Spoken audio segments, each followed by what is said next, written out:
Muchas gracias. Bueno, vamos a iniciar. Vamos a mirar el título, Preeclampsia en la consulta externa. ¿Cómo puedo prevenir y reducir la morbimortalidad? Esto es bien importante. Todo el tiempo decimos, están fracasando las estrategias. No logramos frenar. ¿Qué sucede? ¿Por qué sigue apareciendo la preeclampsia en las mismas cifras y nos están generando una problemática importante? Entonces vamos, en el transcurso de la conferencia, vamos a darnos cuenta cómo busco esa paciente en consulta externa y qué hago. Sé que ayer tuvieron 2 excelentes conferencias, yo no pude estar en la mañana, pero sé que se dictaron 2 conferencias, una sobre prevención y otra sobre predicción. Entonces no voy a profundizar en cuáles son los parámetros que vamos a usar para predecir, porque sé que ya los revisaron. Hoy vamos a cómo los utilizo en mi práctica diaria, en mi consulta externa, todas estas estrategias que tengo, que ayer les dijeron, bueno, tenemos factores angiogénicos, tenemos Doppler de arterias uterinas, tenemos historia clínica, cómo los voy a mezclar y en qué momento lo debo hacer para poder tener un excelente resultado. Identificar la paciente que va a tener preeclampsia y correctamente colocar la estrategia preventiva. Declaro que no tengo conflicto de intereses. Esta es una conferencia enfocada en predicción, en identificar, pero en cómo lo voy a usar. Los objetivos: conocer el impacto de la enfermedad, entender el modelo predictivo, intervención y prevención. Aplicar los conceptos de predicción y prevención en diferentes niveles, conocer las estrategias farmacológicas y el impacto real, y conocer las ventajas y limitaciones que tienen estos modelos, porque no son perfectos. Entonces, en consulta externa llegan un grupo de pacientes embarazadas, tenemos una cohorte. ¿Cuál es nuestra tarea? Saber cuál es la que se me va a complicar. Si yo logro identificar cuál es la paciente que se va a complicar, voy a generar una intervención que va a cortar ese desenlace que es como tal la preeclampsia. Esa intervención tiene que ser efectiva en el momento ideal, debe iniciarse, ya sabemos todos que antes de la semana 16, pero tengo que escogerla correctamente. Entonces, ¿por qué debo hacer todo esto? Debemos tener claro que el 10% de las gestaciones van a tener trastorno hipertensivo, que entre el 3 y el 7% van a tener preeclampsia, que se presenta mucho más en las pacientes afrocaribeñas, un 15% se puede presentar preeclampsia. En Latinoamérica varía entre la primera a segunda causa en diferentes países, pero es muy predominante y es un problema de salud pública que tenemos que enfrentar y tenemos que resolver. Hay un aumento de 5 veces la mortalidad perinatal y es por esto que tiene un impacto social y económico muy importante. Es importante también que tengamos claro estos conceptos. Preeclampsia de inicio temprano, antes de la semana 34. Preeclampsia de inicio tardío, después de semana 34. El 33% se presenta antes de la semana 34. Entonces, esto es importante porque estas son las que van a tener un alto impacto en morbimortalidad perinatal. Yo debo buscarlas, identificarlas porque ellas son las que nos van a cobrar vidas fetales y obviamente también complicaciones maternas importantes. Y tenemos otro concepto que es la preeclampsia pretérmino y a término. Ese grupo pretérmino, ahí se nos están metiendo un pedacito de las después de 34 semanas y a término. Y ese bloque me representa 66%. Y a veces se nos olvida cuando estamos en las estrategias de predicción. Justificaciones a corto plazo, muchísimas, clarísimo, 500,000 muertes fetales al año, afectación materna, parto pretérmino, pacientes que van a terminar en la UCI, muertes maternas.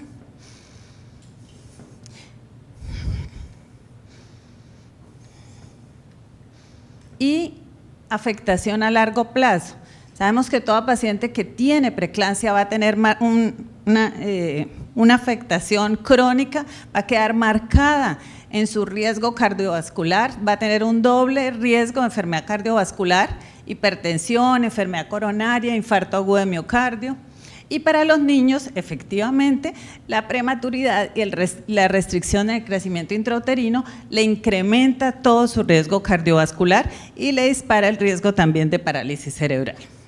Entonces, ¿qué nos puede generar? Morbimortalidad, 5% de muerte fetal intrauterina, un 8 o un 10% de parto pretérmino, entre un 20 y un 25% de los fetos pequeños que van a estar evidenciados y afectados antes de la semana 34, un 14 o un 19% de los fetos pequeños a término, el 5% de las mamás van a ir a la UCI, el 15% van a tener afectación cardiovascular severa, como nos lo comentó el doctor Jaime Arenas, y es la primer causa de muerte materna en Colombia.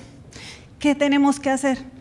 Parar esto, pero entender cómo es que tengo que actuar en el prenatal para poder evitar que lleguemos a esto.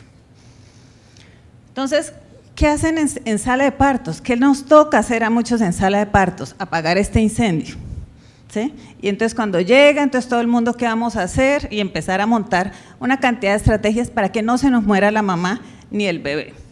Y en eso está hacer una cesárea en un feto prematuro y todo lo que implica morbilidad. ¿Qué vamos a hacer en consulta externa? Evitar que esto inicie. Entonces, iniciamos el proceso de intervención. ¿En dónde? ¿Con qué herramientas? Entonces yo me tengo que parar y decir, yo estoy en Latinoamérica, tengo ciertos recursos, otros no, pero tengo que obrar con mucha ética y de lo que tengo, con lo que tengo que dar al máximo. Entonces, esto es bien importante, esta diapositiva, porque hay personas que solamente tienen un tensiómetro, que ni siquiera hay internet. Entonces, a ellos les toca trabajar ¿con qué? Con guías ACOG y guías NICE. Pero nosotros no estamos allá, ¿cierto? Por lo menos la mayoría no. Entonces, esto se queda ahí en ese escenario. Nosotros por lo menos tenemos el tensiómetro, tenemos el computador e internet, casi todos. Entonces tenemos que dar un pasito más. Si yo tengo internet, por lo menos puedo combinar las características de mi paciente con la tensión arterial que ella tiene en ese momento y ya voy a tener una mayor tasa de detección. Pero si además en mi escenario yo puedo ofrecerle un Doppler de arterias uterinas, ya voy a tener 3 parámetros y mejora considerablemente, ahorita lo vamos a ver. Y si estoy pues con todos los juguetes, Bucaramanga es el hospital internacional y bueno, le hago todo con bioquímico y puedo detectar casi el 100% de las pacientes que van a tener preeclampsia. Pero si yo estoy aquí o aquí, voy a tener una cifra bastante considerable y no puedo comportarme como si estuviera aquí. Entonces, vamos a ver. Estas son preguntas que nos hacemos y aquí quiero parar. Aquí quiero parar. Esta es la tasa de detección que me dan las guías ACOG y las guías NICE, 40%. Pero si yo entro a la página de la Fetal Medicine Foundation y mezclo los factores maternos con la presión arterial, de una vez sube y voy a detectar el 65%. Entonces empezamos a cambiar la condición de mi paciente. Ya no se me van a escapar 60% de pacientes preeclámpticas, se me van a escapar solamente 35%.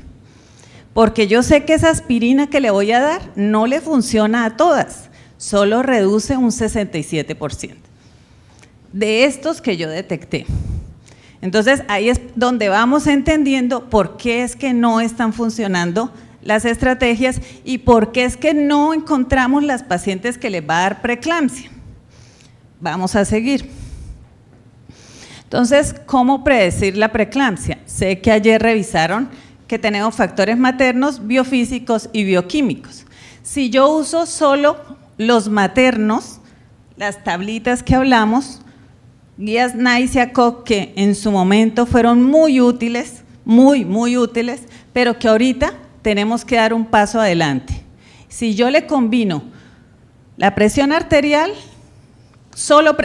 aquí es sin combinar, aquí es solita, presión arterial sola o arterias uterinas solas, coger las uterinas y mirar, están por debajo del percentil 95, están por encima, me va a dar esto. Y el factor de crecimiento placentario solito me da esto. ¿Qué tengo que hacer? Combinarlos. ¿En qué? En una calculadora. Porque si yo hago unas uterinas y miro, no, pero las uterinas dieron por debajo del percentil 95, ¿están buenas? No, señor. Esas son las uterinas de esa señora que es hipertensa, entonces toca combinarle todo. Y eso es lo que vamos a aprender hoy, cómo lo combinamos en el consultorio. Esta tabla es muy importante. Esta es solo del proceso de combinación en primer trimestre, pero es muy importante porque es donde decidimos iniciar el ácido acetil salicílico.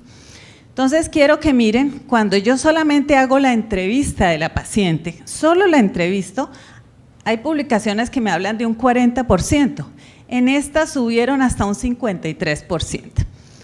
Cuando yo ya la combino en la Fetal Medicine Foundation, en la calculadora, no tengo más, no tengo uterinas, pero lo combino con la presión arterial, me sube la detección hasta el 71%.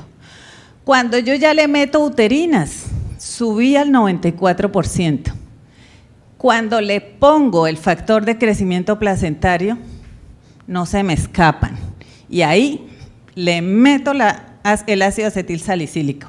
Entonces, si yo hago esto bien, realmente vamos a tener un impacto. La cogí, sé cuál es a la que le tengo que dar aspirina.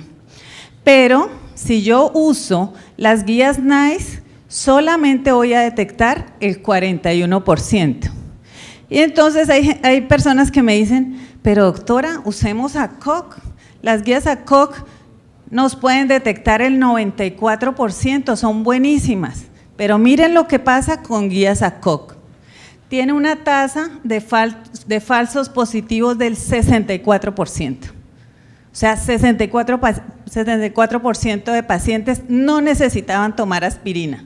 Y yo le estoy metiendo aspirina para poder llegar a este 94%. Eso no es ético, ¿sí? Porque hay personas que le dicen a uno, pero ¿por qué no le damos aspirina a todas? Para poder coger este. No, eso no es ético. La aspirina también tiene efectos secundarios.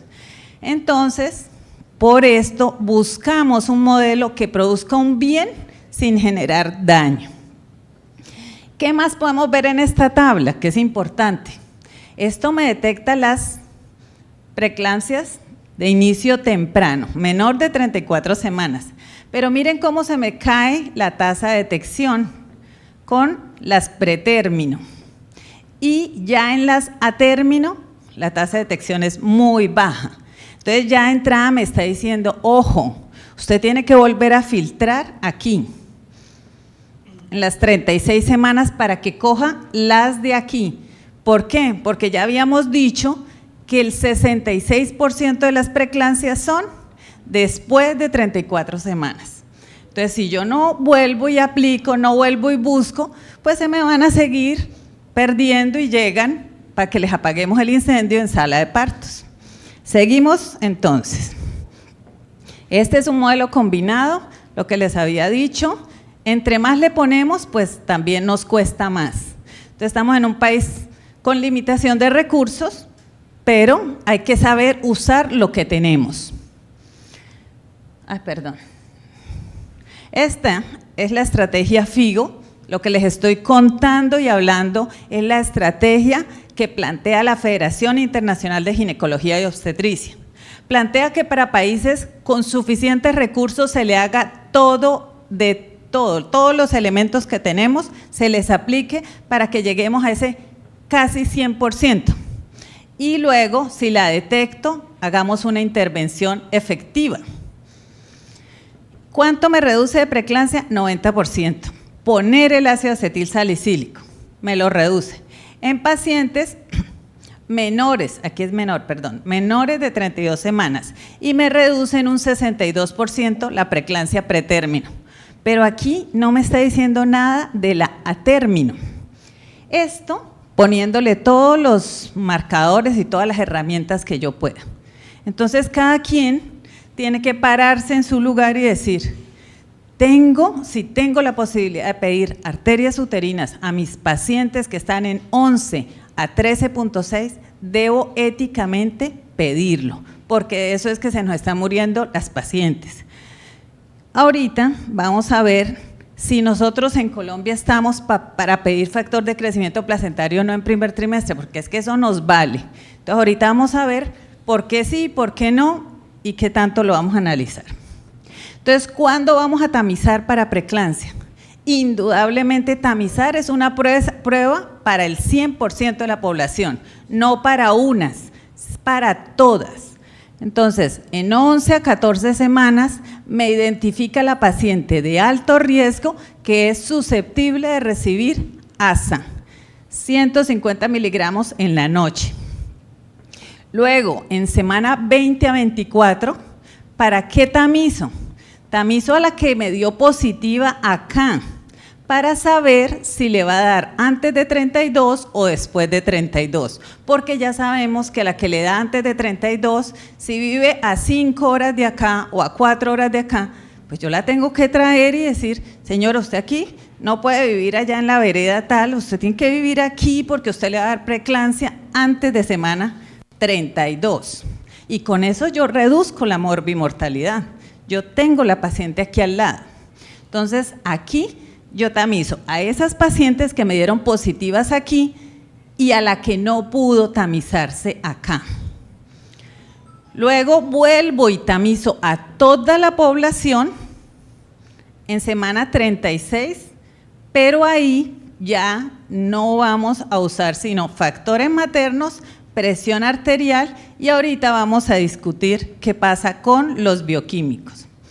Con estos dos tengo 67% de identificación de preeclampsia a término y con el bioquímico puedo subir al 84% de la preeclampsia que da después de semana 37. Entonces, si yo no tengo plática, mi institución, mi ciudad, este país no tiene plática, si yo hago estos dos nada más, yo ya de una vez voy a coger el 67% de las preeclampsias a término. Entonces, eso no nos cuesta nada y lo hacemos en consulta externa. Entonces, empezamos, primer trimestre. Ojo con esto. Aquí vamos a mirar, yo aplico factor materno, le tomo la presión arterial a mi paciente y le pongo las uterinas, 80% de tasa de detección de preeclampsia de inicio temprano, menor de 34 semanas. Pero si yo le pongo factor de crecimiento placentario, me va a subir de 80 a 90%. Estamos en este país para gastarnos 240,000 pesos que me vale el factor de crecimiento placentario. Probablemente no, ¿cierto? Versus unos 80,000 pesos que valen las uterinas. Entonces, subo un 80%, esta fue el primer reporte que sacó la Fetal Medicine Foundation y luego nos lo subió a 90%. Nos dijo puede llegar incluso a un 90% con presión arterial y uterinas. Esa intervención es altamente efectiva, pero ¿qué pasa? Que no lo están solicitando. Solamente piden tamizaje genético, pero no están pidiendo uterinas en primer trimestre. Y ahí es donde yo sé a quién le tengo que poner la aspirina. Esta es la calculadora. Aquí es donde tienen que entrar. Tienen que buscar calculadora, preeclampsia, acá. Solamente me deja meter los datos de bebés que estén hasta semana 14. Es decir, que midan de 45 a 84 milímetros. Si se pasa de ahí, no me deja utilizar la calculadora. Entonces ya tengo que tener en cuenta eso. Esto es lo que hacemos en nuestro consultorio todos los días. Aquí estamos midiéndole las uterinas. Esta paciente tenía 12 semanas con 2 días. y le medimos la longitud craneocaudal porque me pidieron tamizaje genético y me pidieron uterinas. No quiere decir que es que yo tengo que regalar mi trabajo, también yo hago mi tamizaje, pero me tienen que pedir por aparte las uterinas. Eso también hay que aclararlo, ¿no? Después de esto, tomamos presión, ahí está el residente tomando la presión y procedemos a que nos dé un resultado. La calculadora me va a dar este resultado, mucha atención. Si el riesgo es mayor de 1 en 100, o sea, números de 1 hasta 100, tengo que ponerle aspirina a esa paciente. Y se lo debo iniciar a las 10 p.m. preferiblemente por el ritmo circadiano. Si me da bajo riesgo, yo sé que a esa señora no le va a dar preeclampsia, muy probablemente. Entonces, ¿qué vamos a hacer? Volvemos y la tamizamos. No le va a dar preeclampsia pretérmino, ¿no? Pretérmino. Pero a término no lo sabemos. Entonces, yo tengo que irme hasta semana 36 y sé que la tengo que volver a meter a la calculadora a todas. Seguimos. Aquí, este es un reporte de nuestra institución. Todas las pacientes que estoy colocando con su nombre, con todo, ellas se les pidió, se les explicó para qué era que íbamos a hacer esto y muy gustosamente aceptaron participar de de que se publicara su examen. Aquí tenemos una paciente que mire cómo le salió las uterinas. Entonces, cualquiera diría, no, están por debajo del percentil 95, ¿cierto? Están por debajo del percentil 95, listo. No le va a dar preeclampsia. Pero la pasamos, le medimos la presión. Entonces, esas uterinas son de una señora que tenía hipertensión arterial y a su mamá le había dado preeclampsia. Ahí se nos cambió todo y nos dio riesgo de preeclampsia antes de semana 37, 1 en 45. Así es como lo arroja la calculadora y así es como lo informamos en la unidad. Y les decimos, si el riesgo es alto, debe iniciar ácido acetil salicílico. Entonces, el solo papelito no nos sirve. Ya estamos entendiendo, el solo papelito, las sola uterinas me dice que me detecta el 40% de quienes van a tener preeclampsia. Pero si yo las meto en la calculadora, estoy diciendo que esas uterinas son de esa señora, no de otra, sino de ella. Aquí vamos a 19 a 24 semanas. Entonces, Nicolaides y en Europa lo que hacen es que a toda la población vuelven y la pasan acá. ¿Por qué? Porque en ese momento, cuando se sacó este modelo, ellos tenían tasa de detección del 80%, ¿recuerdan? Incluso subía al 90% con factor de crecimiento placentario. Entonces ellos decían, se nos escapa 10% de la población se nos está escapando, volvámosla a pasar a todas en semana 19 a 24. Pero a Colombia eso le cuesta mucho dinero, a toda Latinoamérica le cuesta mucho dinero. Entonces, ¿qué hay que hacer? Nosotros ya sabemos, las últimas publicaciones, sabemos que si hacemos uterinas, presión arterial y calculadora, podemos detectar en primer trimestre 90%. En segundo trimestre, ¿a quiénes le vamos a hacer? A las que les dio positivo, porque yo ya sé que le va a dar, pero necesito saber cuándo, antes de 32 o después de 32. Entonces, ¿con qué voy a hacerlo? Miren lo que me da. Si yo utilizo presión arterial y uterinas, puedo tener una detección del 96% de la preeclampsia antes de semana 34, 80% de la preeclampsia antes de semana 37.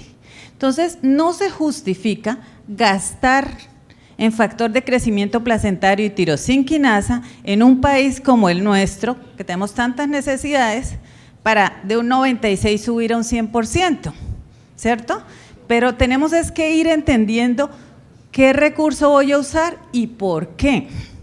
Entonces, lo que sí es que le vamos a hacer este tamizaje, ya sabemos a quién, ¿no? A la que se me olvidó, me llegó tarde, me llegó en semana 16. Ah, no, pues esa la tengo que pasar aquí porque no le pudimos hacer el tamizaje en primer trimestre. Esta es la calculadora. Ahí la estamos llenando. Aquí están las características maternas que me pregunta. Aquí ya nosotros metimos la presión arterial. Me toca tomarla 2 veces en el brazo derecho, 2 veces en el brazo izquierdo. Esto solo automáticamente calcula la presión arterial media, metemos las uterinas y ahí me da el resultado y me lo reporta así. Antes de semana 32 esto, antes de semana 36 esto. Entonces, ¿qué significan esos números? Esos números me dicen que si está un riesgo mayor de 1 en 100 es alto, de 100 a 300 es intermedio y bajo menor de 1 en 300. Entonces, primero, conclusión de esa prueba. Me va a reportar el riesgo. Ay, aquí tengo un error, perdónenme. Aquí es 36. No, sí. Antes de semana 32, después de semana 32, pero hasta 36.6. Hasta 36.6. Y a cada uno le tengo que analizar el número que me dio. ¿En qué punto quedó? Si me da que está con un riesgo antes de semana 32 alto, yo tengo que ver a esa paciente cada semana, porque estamos en semana 23 y yo ya sé que antes de semana 32 le va a dar preeclampsia. Entonces yo me traigo la paciente de donde esté, si está aquí mismo en Barranquilla, bueno, listo, pero si está en una vereda, pues no, hay que explicarle muy bien y cada semana la veo. Si me dio intermedio, vuelvo y la tamizo en semana 32. Y si me da bajo, simplemente nos vamos a 36. Aquí estamos, este es un reporte de los que hacemos normalmente en nuestra institución.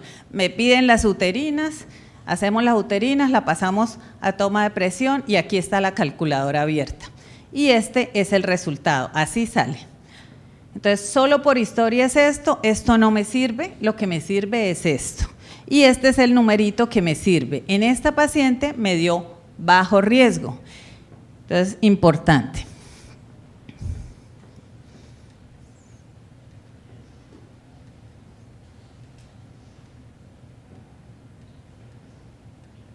Aquí. Llegamos entonces a la semana 32. Dijimos que ahí le vamos a hacer tamizaje a ¿quiénes? Solamente a las que me dieron intermedio, solamente a ellas, a nadie más. Yo no tengo que estarle haciendo uterinas en semana tamizaje en semana 32 a nadie más. Ahí es donde están uno de los errores, se gastan recursos que no se tienen que gastar. Hay muchos pacientes que entre semana 30 y 32 le piden uterinas y le piden, vamos a mirar esta tabla y vamos a analizar realmente lo que estoy haciendo, ese gasto de recurso lo debo hacer. Entonces, esta tabla es original de la publicación de Nicolaides, él la tiene en español y en inglés, y lo pueden ustedes entrar a la página y la pueden descargar. Entonces, aquí tenemos, en la semana 30-34 se hace el tamizaje. Si yo tengo solo factores maternos, solamente voy a coger 34%. Si le tomo la presión arterial y la combino, voy a tener 79%. Si yo me gasto la platica y le pido unas uterinas, ¿cuánto voy a detectar? Lo mismo. Entonces no nos sirvió. Las uterinas no nos sirve gastarlas aquí en este tiempo. No son útiles para esto, ¿no? Para esto, porque para el estudio del feto pequeño sí es muy útil, pero para esto no. Si vemos aquí los bioquímicos, factor de crecimiento placentario y tirosinquinasa, ese sí tiene impacto. ¿Sí ven? De un 79% salta a un 97%. Entonces, ojo con el gasto. Entonces aquí me dicen, si usted le hace todo, uterinas y todo, del 97 que le daba el bioquímico se sube solo un puntico, un 98%. Entonces, ¿se justifica gastar en las uterinas ahí? No. Debería hacer un factor de crecimiento placentario, una tirosinquinasa. ahí, y meterlos en la calculadora. Entonces, ahí vamos entendiendo cómo voy a gastar el recurso. Pero pues si yo no tengo bioquímico, angiogénicos, no los tengo, pues miren, me quedo con esto, estoy llegando casi al 80%, pero tengo que hacerlo. Entro a la calculadora y ahí me arroja el dato. Aquí lo aplicamos a una paciente que venía de un riesgo intermedio. Este fue el resultado. Perdón, no, esta le dio alto riesgo, ahí le aplicamos y nos dio alto riesgo, y este ya no se reporta en 3 opciones, sino solamente alto o bajo, porque esta es la opción para la que venía intermedia. Entonces, respuesta que nos puede dar. El numerito que salga lo interpretamos. Alto, si es mayor de 1 en 100, ¿qué hacemos? La seguimos cada semana, de 32 a 36, y le hacemos toma de presión arterial y laboratorios de seguimiento. Esa es la recomendación del grupo de investigación de Nicolaides. Hágala, sígala muy de cerca porque de 32 a 36 le va a hacer la preeclampsia. Y si les da bajo riesgo, simplemente vuélvala a meter en calculadora en la semana 36. Esta es una paciente que le aplicamos, venía de un riesgo intermedio y nos quedó en bajo riesgo. 2 minutos, doctora Carol. Sí, señor. Que se me pasa. Aquí. Llegamos a la semana 36. Entonces, este sí es un tiempo importantísimo. Acordémonos, los tiempos más importantes, de 11 a 14, y este es el otro tiempo de peso significativo. Y esto lo hacemos es en el consultorio. Entonces, volvemos al cuadro. Caramba. Me deja quieta la… Ahí. Entonces, si yo le adiciono la presión arterial a las 36 semanas y meto los datos a la calculadora, me siento y voy a detectar el 64% de las pacientes que me van a resultar con preeclampsia a las 38, a las 39, a las 40. Ya esto va a dar un cambio. Esto sí va a generar un cambio. Si yo me pongo a gastar la platica en unas uterinas, simplemente estoy gastando el dinero. Miren, no me va a impactar nada. Si yo tengo la posibilidad de hacerle tirosinquinasa y factor de crecimiento placentario, subo al 82%. Pero aquí decimos, ¿Colombia está preparada para esto? ¿Para hacerle al 100% esto? Seguramente no. ¿Estamos preparados para esto? Sí, por supuesto. Y si la señora me dice, es que a mí me dio preeclampsia a las 38 semanas, doctora, yo estaba ahí en trabajo de parto y me tuvieron que hacer una cesárea urgente, pues a esa sí metámosle todo esto, porque seguramente nos va a cantar y nos va a decir, ¿sí? Entonces es ir entendiendo cómo es esto para poder en consulta externa hacer las cosas correctamente y no botarle la pelota a los de sala de partos que ellos apaguen el incendio. El incendio es provocado porque no hicimos la tarea correctamente en el consultorio. Entonces, estamos aquí. Las uterinas ya dijimos que no sirven para nada después, en este propósito, ¿no? En este propósito. Buscando preeclampsia después de semana 30, realmente es muy poco.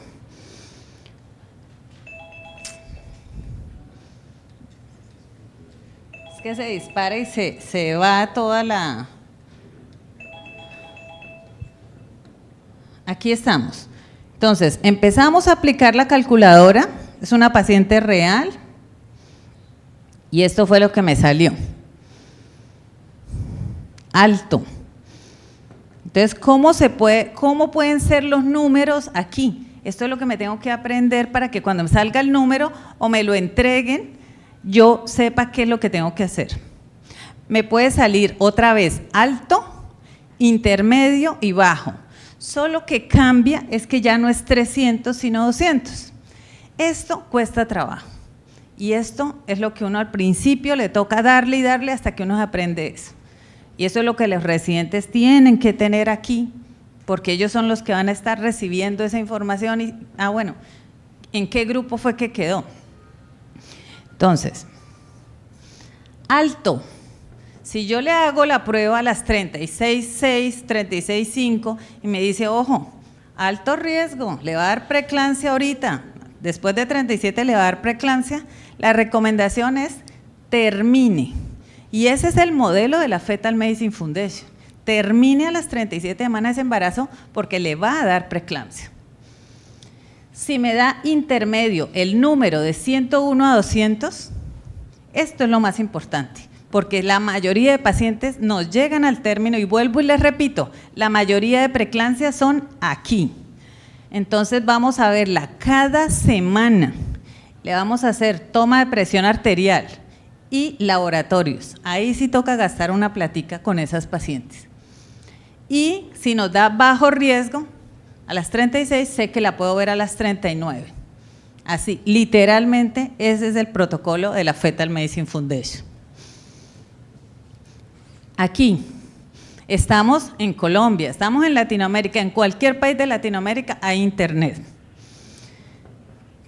Características maternas y presión arterial, ahí se metieron 36.5, características maternas, miren la presión que tenía la señora.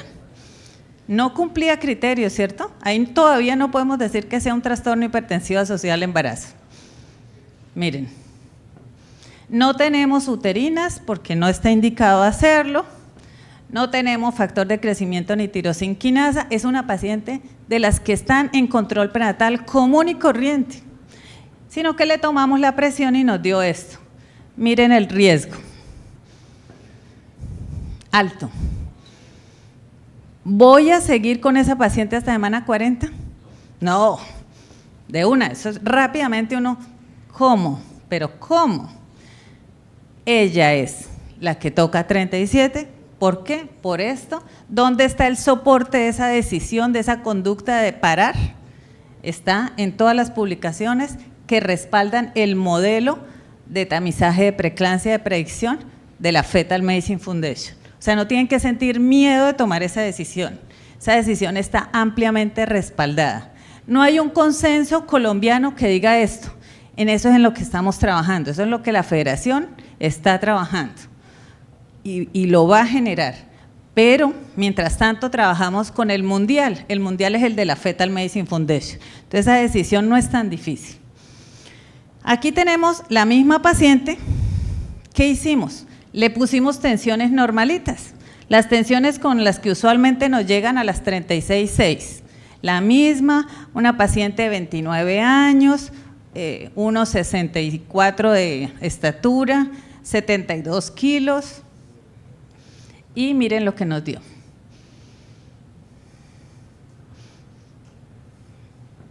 Aquí. Entonces, perdón. Aquí, sí. Esta paciente me dice, y me lo explica todavía, le recomendamos que le tome la presión y análisis, y los análisis con proteína, toma de proteinuria en orina cada semana, antes de semana 40. Perdón. Y entonces ustedes me dicen, doctora, ¿qué hago? Yo tengo una paciente que sí le dio preeclampsia en la semana 38, le dio. Esa paciente, ella ya me lo dijo. Yo le pedí un factor de crecimiento y una tirosinquinasa. Y esto fue lo que me resultó. Esto es un reporte de un examen de un factor de crecimiento placentario que le pedí a la paciente. Y miren la calculadora, y ahí es donde yo les digo a ustedes, ¿estamos preparados para esto? Este es un reporte de un laboratorio que, ay, perdónenme, ahí está, bueno, que tengo que, yo lo tapé por todos lados, no me di cuenta, que tenemos que, nos tienen que decir si es por Delphia, si es por Cryptor, si es por Roche, ¿dónde está? Tenemos que hablar con esos laboratorios que gracias a Dios tomaron la iniciativa de empezarlo a hacer, pero nos tienen que dar esta información, y si no, nos tienen que decir el valor en milimoles que representa esto a las semanas, para yo poder meter los datos en la calculadora, porque si no, no los puedo usar, solamente puedo calcular el ratio, pero no los puedo meter en la calculadora. Ya nos ha pasado, lo intentamos hacer, nada. Pero ellos no se han percatado porque seguramente los ginecólogos, los perinatólogos no les están diciendo, oiga, usted me tiene que decir por cuál método es. Pero hay un laboratorio que sí lo está haciendo, que es el de Sanitas, ese ya lo empezó a hacer. Entonces ahí quedó en este punto. ¿Qué puedo hacer? No. Entonces, por ahora nos toca a todas, características maternas, presión arterial. Fortalezas de todo esto: mayor tasa de detección, menos falsos positivos. Esto sí va a cambiar la historia, pero hay que hacerlo y hay que entenderlo. Debilidades: esta calculadora no pregunta el estatus socioeconómico. Todos sabemos que la pobreza, en la pobreza está disparada la preeclampsia. Entonces, falta adaptarlo a Latinoamérica. La relación en primer grado de consanguinidad, que pregunta solamente por la mamá, y muchas la mamá no le dio preeclampsia sino a la hermana. Entonces uno queda, ¿marco o no marco? Trombofilias, solo pregunta por lupus, pero hay otras trombofilias como factor quinto de Leiden, mutación del factor quinto de Leiden, mutación de protrombina, y ellas también disparan la preeclampsia, pero en la calculadora no están. Entonces, esas son otras cositas que se tendrán que avanzar. Este es el modelo de Nicolaides: tamizar con todo en primer trimestre de semana 20 a 24, luego en la 32 y luego en la 36. No tenemos platica para todo eso. ¿Para qué tenemos platica en Colombia y en Latinoamérica? Para que tamicemos con factores maternos, presión arterial y uterinas a todas. La que le da alto riesgo pasa otra vez a tamizaje en semana 20-24 y le ponemos ASA antes de la semana 16. La que le da bajo riesgo se va para la semana 36. Acá, en segundo trimestre, como es solo este grupito, que es el 20% de la población, este me va a dar 3 opciones. Alto va para semana 32, medio va para semana 32 y bajo viene a semana 36. Y luego en semana 36 a todas. La que le da alto, cesárea o parto, se desembaraza en semana 37. Intermedio, seguimiento semanal, y bajo, semana 39. Ay, perdón. Las conclusiones, ya estoy terminando. Esto me ha quitado tiempo, este aparatico. Conclusiones: se recomienda tamizar a toda la población gestante en primer trimestre y a las 36 semanas, en países con escasos recursos. Vamos a tamizar en segundo trimestre a las que fueron positivas en primero para saber en qué momento le va a dar, si antes de 32 o no, o después. Estas son las tasas de detección que ya dijimos, y la selección de la paciente debe ser por un modelo multiparamétrico que adaptemos a nuestras condiciones de Latinoamérica.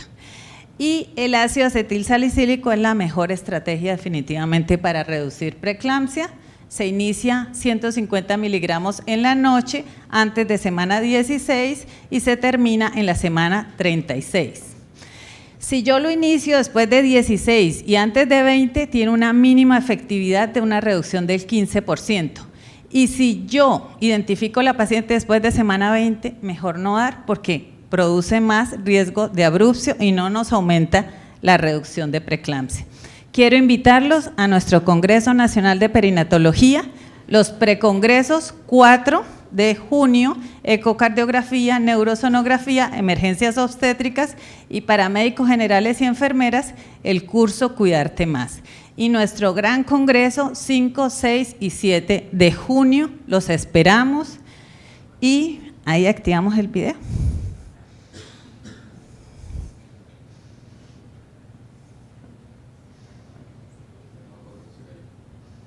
Tienen que ponerle volumen. Bueno, los espero. Es un evento donde vamos a hablar de todo esto.